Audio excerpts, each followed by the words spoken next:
This is a special podcast for all my yoga teachers and spiritual leaders out there. We are in the midst of a pandemic, COVID-19, and I wanted to spend this time talking about how we as spiritual practitioners and spiritual leaders need to support ourselves and our community during this critical time. I know that many of us as yoga teachers and spiritual leaders have expressed not only concern for our own well-being and the well-being of our communities, but also for our careers.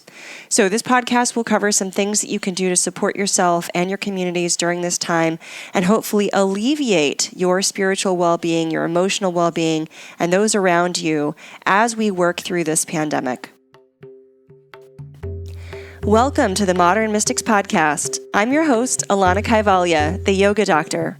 I'm here to help you realize your potential as a spiritual leader and elevate your work in the realm of yoga, mysticism, and spirituality. This podcast covers all of our favorite topics: yoga, alchemy, astrology, divination, spirituality, psychology, ritual, and mystical practices, both ancient and modern. Get ready to uplevel your status as a modern mystic. I felt compelled to do a podcast on this topic, obviously, because it is the most pressing issue at hand and on people's minds. And there's a lot of talk about the different industries it's affecting, but there's not a lot of talk about how it's affecting us specifically as yoga teachers and spiritual practitioners. So I've been thinking a lot about this and trying to go live with my community, do live broadcast, support my groups, be present for my people as much as possible, be present for my community. And of course, you as a podcast listener are a part of that, an intimate and important part of that. As spiritual leaders, we have a responsibility to lead people through this crisis and tend to their emotional and spiritual wellness. But of course, that's difficult, isn't it? With yoga studios and yoga classes shutting down in response to the recommendation of social distancing. Social distancing wasn't even a thing 2 weeks ago. Nobody knew what that phrase meant. But of course, now all of us knows what social distancing means. And isolation, social distancing, quarantine, those are all things that we will be asked to practice, that we are being asked to practice. They are very good recommendations in order to flatten this curve and slow the spread of this virus in order to support and ensure the health of our population. So I want us to all follow those recommendations. And of course, I do support the closing of different institutions, including yoga studios, in order to flatten this curve. So this isn't an argument against that at all, but this is a way for you, my dear yoga teacher and spiritual leader, to support yourself and your community as we practice social distancing. Social distancing, while it will help the spread of this virus, it also has its own side effects. Side effects of social distancing are things like apathy, boredom, loneliness, anxiety, depression. We as human beings are hardwired as social creatures. We are meant to congregate. We are meant to support each other. In times of high stress, it's really necessary for us to be able to go and be with people in order to get that stress reduced, in order to cope, in order to have support. And that's going to be harder now because of social distancing, but it doesn't mean that we don't need it. And what I want us to understand is that as spiritual leaders, we are the people that others will go to for this kind of support. And this is going to be also heightened with the closing of religious institutions, community centers. There really isn't going to be places for people to go because we're not supposed to go anywhere.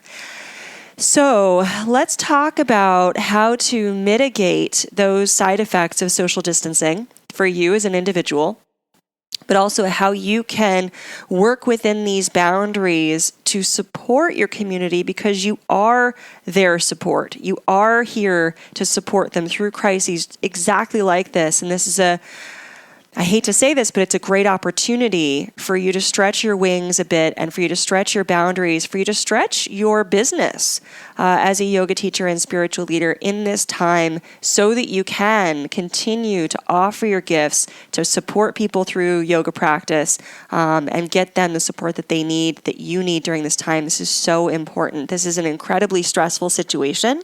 And of course, when we're stressed, our immune system takes a hit. So anything we can do to to alleviate stress and give people the tools that they need to cope during this crisis is going to be so important.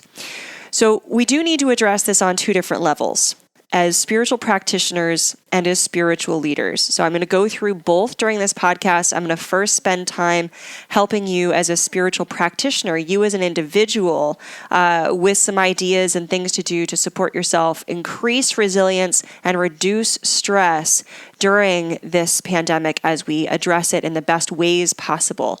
So reducing stress and building resilience is so important during any crisis, right? So these are tools that you can take with you on out through your life. These are things you can consider from here moving forward, but they are of incredible importance now.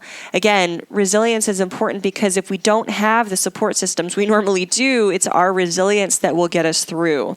When we're not able to go congregate, when we're not able to go to our places of worship, when we really aren't supposed to leave the house except for essential reasons, our resilience is what is going to support us. So building resilience is incredibly important. Keeping stress down is incredibly important. It is documented scientific fact that when the stress levels increase, our immune system takes a hit. And that, of course, is not great right now. So we want to reduce our stress as much as possible. And it is stressful to be alone. It is stressful to socially distance. So ways to reduce stress and build resilience include your own personal yoga practice. Now, I don't want that to sound cliche or trite. It is not. I've been struck by how similar social distancing is to the practice of meditation.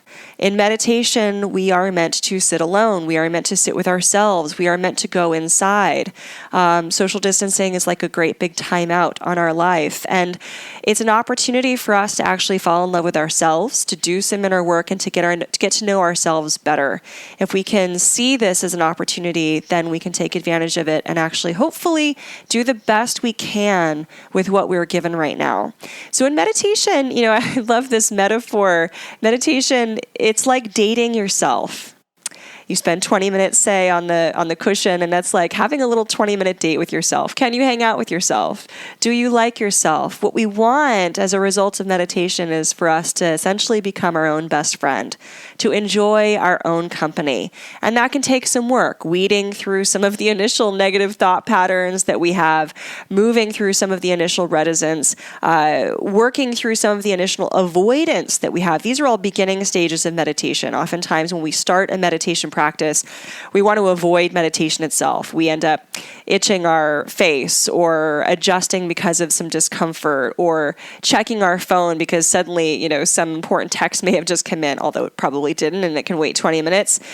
Those initial stages of discomfort of being with yourself do pass once you get more deep into meditation. And, I want to reiterate some things that I've said many times over the years, but that I've written down in my book, Yoga Beyond the Mat. Yoga Beyond the Mat is a resource for you. That book is a resource for you. I wrote it specifically for you to develop a personal practice that is rewarding and that does actually connect you to source. Not all yoga practices that you do will connect you to source. And it's really important for you to discover which practices do that. It may not be the practices that you think. And frankly, meditation, as it has been done for many thousands of years, may not actually be the right kind of meditation for you either. And this is something that I discovered, in my own practice after having done meditation for many years and realizing that I was just getting good at sitting still. And I wasn't really any less angry or any less frustrated or any less or any more confident with myself. Really wasn't having those deep transformative effects that it can have when you're doing the right type of meditation for you. So what I'd like to throw out there in today's podcast as a way to, again, build resilience, reduce stress for you as an individual is to shake up your meditation a little bit. And rather than just attempt to sit there quietly for 20 minutes, let's make it a little more active. Meditation, when it's simply just sitting quietly, trying to shut down the ego, it's a very masculine and hardened approach to your psyche. And sometimes the psyche needs a little more softness. And ultimately in yoga, what we're trying to do is bridge the communication gaps between all the parts of our psyche. We're trying to allow our supraconsciousness, what we might call spirit, to talk to our ego, to talk to our unconscious, what we might call soul. We want spirit and soul to be completely communicative and open with one another, and working on strengthening that communication is really important and happens during effective meditation practices. So one thing I'd like to offer for you as part of your meditation is to actually say out loud an invocation to your highest self, whatever you might call that, spirit, highest self, guide, whatever you like, and actually ask for what you need right now. When you ask politely, when you open up that dialogue, it is amazing how quickly spirit rushes in to your aid. So, for example, during meditation, getting quiet, sitting with the breath, and saying something along the lines of, "Spirit that I am, heal me now." And then sitting and waiting for that to occur. As you ask for it, it happens. And you can continue to watch the breath as you feel this higher part of you doing its healing work. You can also ask for awakening. You can ask for an open heart. You can ask for strength. You can ask for resilience. You can ask for peace. And as you do, give yourself time to feel the response from this higher part of yourself. So give that a try in your meditation practice as a way, again, to strengthen this relationship with the higher part of yourself, since right now our relationships with other people might be put on hold because of social distancing. So it's a little extra sauce for your meditation at this time. The other thing that I wanted to offer you is a reminder of the importance of staying present.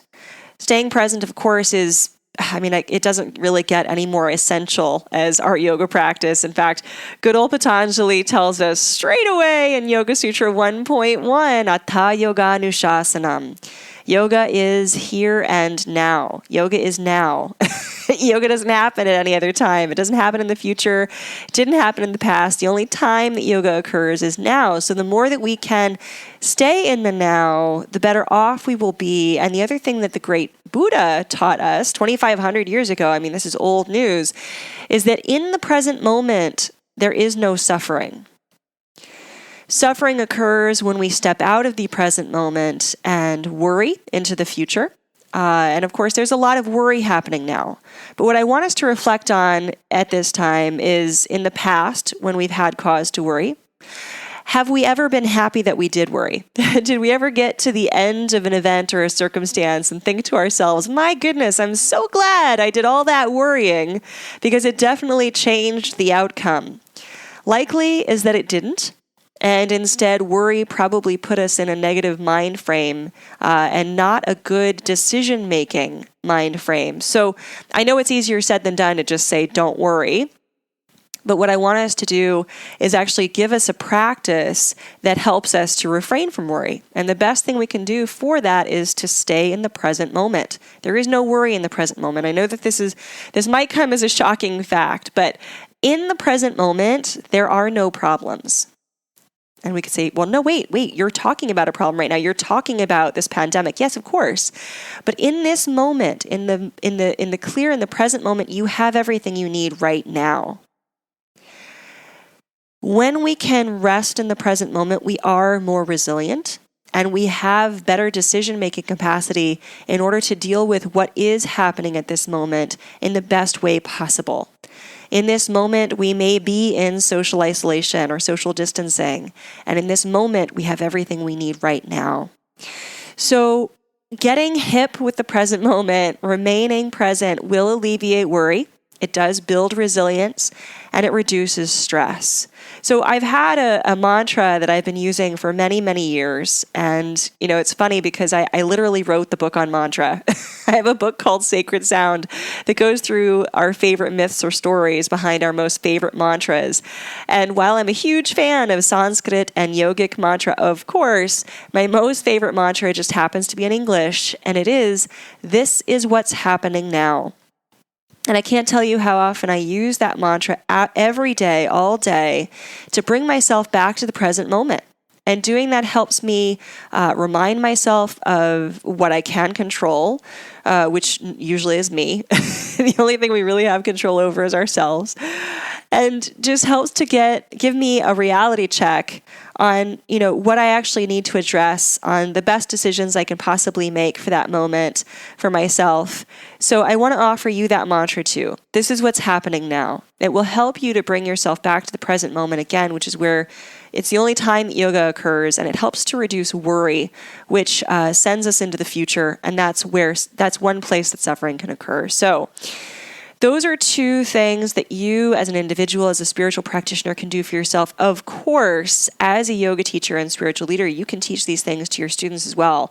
And this leads me to the second part of this podcast, which is what you need to do as a spiritual leader during this pandemic to support your community. I can't tell you how important this is. Actually, I'm going to. That's the purpose of this podcast. But I can't underestimate or undervalue your importance as a spiritual leader at this time. Look, social distancing is necessary, okay? But think of the support systems that people don't have access to right now. They don't have access necessarily to places of worship, to their therapists, to community centers. Not to mention, they don't have access to yoga studios. Many of these places are closed for the foreseeable future. So we need to step up our services right now. You provide an essential service to people. Your service to people as a yoga teacher and spiritual leader has always been essential. Okay. And if you've been listening to me for any length of time, you have heard me say how valuable you are as a spiritual leader and how important it is for you to recognize that you are more than just a yoga teacher. You are a spiritual leader. In times of crisis, people do go to their yoga teachers for support. You've already felt this or witnessed this on smaller occasions in the past when people have a personal crisis like a divorce or something going on with their own family, their health, their career. They come to you for support. They see you as this role and they need you now more than ever. Okay? Just because the yoga studio is closed does not mean that you don't have a way to support your community. You do, right? Now, for years, I have been encouraging you to step into this role. For years, I have been encouraging you as a spiritual leader and yoga teacher to recognize your value of what you do, what you offer to this community. For years, I've been trying to get you to understand the importance of your business, taking care of your business, elevating your business, and moving your business online. So I have tons of resources for you to this end. And I almost, honestly, I'm very emotional about this because I care about you as a yoga teacher so much. I know what this struggle is like. I understand how scary this must be. I've seen so many posts on social media just today about yoga teachers fearing for their careers because of the closing of yoga studios. And I'm thinking to myself, no, this is the perfect opportunity for you to continue to reach out to your community, to show them how much you support them, and to find a way to make sure that not only are you making an impact with your community right now at this critical time, but also that you can still make an income. Right now, of course, I understand that providing service to our community may include providing some free services, but that's not going to help you pay your rent in the long run, okay? I've seen yoga teachers this morning trying to lead classes online, and I'm all for that, okay? I'm all for that, but you still need to pay your rent. So I wanted you to think about this. I want to do this podcast to help you think about this right now, to give you some tools to support yourself because, again, we need to step up our services right now. You need to show your community that you're here for them during this crisis. They want you. They want your support. And if they can't go to the yoga studio to get it, make yourself available so that they can find you. People need their yoga. And they need it from you. So you need to give it to them. You are being affected by this crisis, and it's not enough to just put some free classes on YouTube or Facebook. You need to pay your rent, my friend. You are valuable. So while you may be inclined to provide free services, and of course, I think that that's an awesome idea at this time, what I also want you to think about is how to monetize others. The yoga studio is not going to cut you a paycheck right now. So time to take matters into your own hands. And if you haven't started already getting your business online, now is perhaps the most important time to do so. Again, for a myriad of reasons, not just to take care of yourself financially, but to support your community during this issue, during this pandemic. So I wrote this article and I did a live broadcast actually about this about 2 years ago, where I offered you 5 ways to make money almost instantaneously as a yogi. But this is relevant today, okay? So I'm going to give you 5 ways to consider offering services and support to your community at this time that is also going to support you in return, okay? There still needs to be some mutually beneficial things happening here. You will support your community, but in the meantime, you still need to pay your rent. I can't be more clear on that, and I don't want you to freak out just because the yoga studio is closed, okay? You have the agency, you have the power, you have the ability to still run your business, to still make some money, and to still support your community. All of these things are a win-win. All right, so here are my 5 ways for you to make money almost instantly with your community. And when you put this out there to them, I mean, say, look, hey, the yoga studio is closed, right? But I am here for you.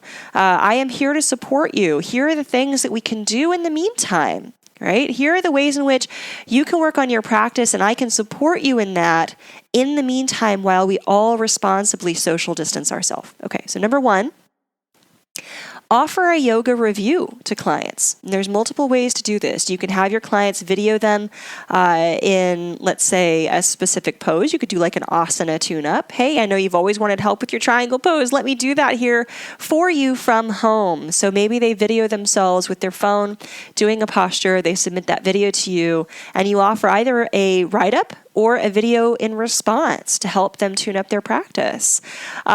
You can do a review in a couple of different ways. You can offer a review of their sadhana. Maybe they've written out something that is their spiritual practice.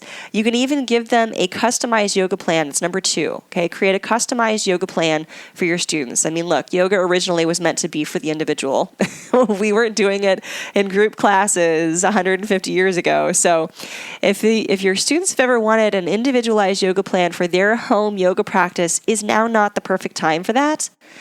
So as you put out perhaps a free public class, you say, hey, look, you as an individual might need something different at home. Let's take care of that right now. Let's get you armed with a daily yoga practice that is going to help reduce your stress, that is going to build resilience, something we need right now during our social distancing protocol, which we now know has its own side effects. So let me give you a customized yoga plan, and we'll work with you individually on what it is you need to do to support yourself during this crisis. All right, that's number 2. Number 3, you can schedule some classes for free, but schedule a live workshop online and you can monetize it. So perhaps you say, hey, look, we were all going to get together on Saturday at 10 a.m. We're still going to. And I'm going to talk you through some specific tools to build resilience and reduce stress this Saturday. And I'm asking for a certain amount of money in order to do that. Look, it's going to be cheaper than if they went to the yoga studio. Okay, so you're helping them save money as yoga students, and you're getting 100% of those proceeds. Okay, so again, a win-win. Number 4, if you have the ability to create something beautiful, create a beautifully designed template for your students. So if let's say you're graphically inclined, you can do this on your own. Maybe you have your own pandemic response yoga practice that you want to put out to people. Make it beautiful and say that here's their practice that you're assigning all your students during this time. If you don't have the ability to make this beautiful, then you know what? Support someone else during this crisis. Go on to Fiverr.com. That's Fiverr. There's 2 R's in that Fiverr. Fiverr.com. And it's very, very inexpensive. You can hire a graphic designer to help you create this so that you can put this out for your students. All right, number 5 is to create a small group coaching opportunity. Some of your students will still literally want to have contact with you. They want your advice, your wisdom. Give it to them. Give them an opportunity to do that. While the studios are closed for the next 2, 4, 6 weeks, who knows how long, say, hey, look, I'm going to hold a weekly group coaching for my students. This is going to give them an opportunity to talk with you in person, maybe have a small group call, maybe have a small group led practice. And this is something that you can charge a higher rate for as well. So those are 5 ways to make money tomorrow in light of this pandemic, so that you can pay your rent and get through this crisis, and so that you can support your community and provide them with the yoga and spiritual leadership that they need during this crisis. Remember, social distancing has its own effects.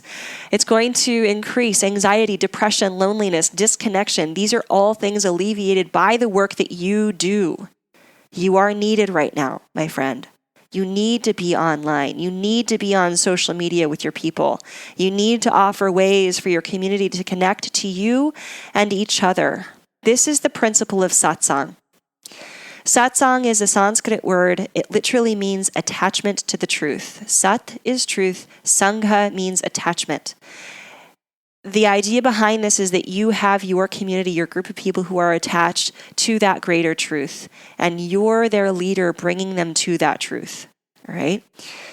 We have always needed satsang. We've always needed supportive community, right? And now perhaps more than ever. You have the tools to still support your community in the most important way perhaps possible.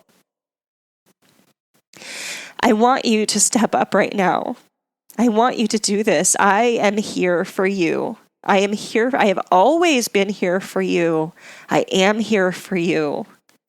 You are my people. My most heart-centered work has been around supporting yoga teachers and spiritual leaders and helping them do better work, make more impact, make more income. You are valuable. This is your time. If you haven't stepped up in this way before, you are being called to now. I am calling you now to do this. So be present for your community. Give them a way to reach you online. I want you to also be supported by community, okay? I have always had an online community, and I've been so grateful many times in the past to have an online community, but perhaps never more so than right now. So once again, as I always do on this podcast, I invite you to join my online community. It is a membership of people just like you, spiritual leaders, modern mystics, yoga teachers. It's called the Higher Education.Yoga membership. And as always, I invite you to a 2-week trial for only $1. And that's highereducation.yoga/trial. In that group, for this crisis right now, I'm going to be posting my social media guide, and that's going to give you some more boosts and ideas on how to utilize social media as your platform right now. It is your platform right now. It is how you'll reach students, and I want you to do it effectively. So when you join that group with me this month, I'm going to give you that social media guide. It's going to be in there, and of course, you will be joining a community of hearts just like you, who are going through this crisis just like you, who are supporting their communities just like you, and we are talking about this. I am in that group daily. I am supporting that group daily. So please join us. I don't want you to feel like you're alone. I want you to know that you have a supportive community here. And of course, I have so many free resources for you. Just like this podcast, I've got free courses, free downloads, tons of things you can find on my website, alannak.com. Get yourself the resources you need. Come join me in my community. I am here for you. I've always been here for you.